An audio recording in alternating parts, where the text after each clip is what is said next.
Hello everyone, नमस्ते। आज चाहिँ हामी चाहिँ आफ्नै अर्ग्यानिक करेसाबारीको कफी चाहिँ आज टिपेर होइन प्रोसेसिङ गर्न जाँदैछु। म चाहिँ टिप्नको लागि रेडी भइसकेँ। बिहानै उठेर चाहिँ म कफीहरू चाहिँ टिप्दैछु है। कफीहरूको चेरी चाहिँ अस्ति नै टिप्न आँटेको थिएँ कि अनि फेरि हल्का बिजी भएको कारणले चाहिँ मैले 2-3 दिन ढिलो भयो र रेड हुन्छ नि, डार्क हुन लागिसकेको छ होइन। अब कफीको चेरीहरू चाहिँ कोही चाहिँ फेरि हरियो नै छ, कोही चाहिँ अनि रेड चाहिँ छ।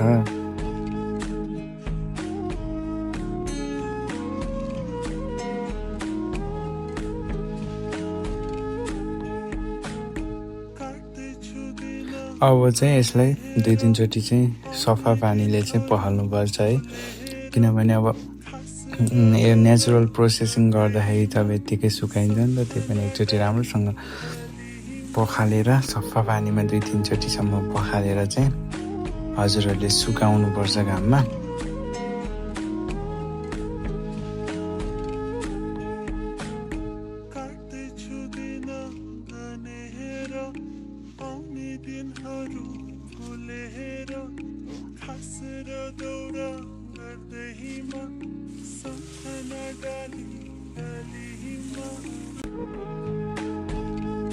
अब चाहिँ हामीले एउटा ढुङ्गाको सहायताले हुन्छ नि, अब कफीको चेरीलाई थिचेर त्यो भित्रको बिन्सहरू चाहिँ हुन्छ नि, ग्रिन बिन्स चाहिँ बाहिर निकाल्नु पर्ने हुन्छ। अनि त्यसपछि त्यसलाई चाहिँ राम्रोसँग बाहिरको रेड चेरीको खोलहरू चाहिँ त्यसलाई फाल्नुपर्छ है, सफा गर्नुपर्छ हामीले।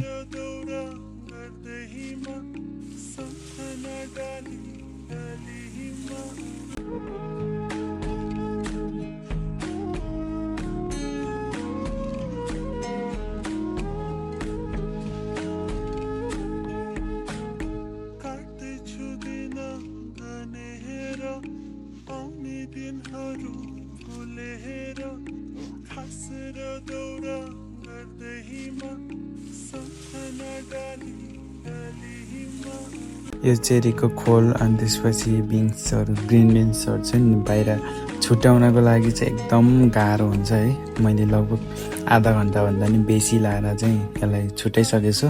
अब यसलाई टक्क लाएर अब घाममा सुकाउने काम मात्रै रहेको छ।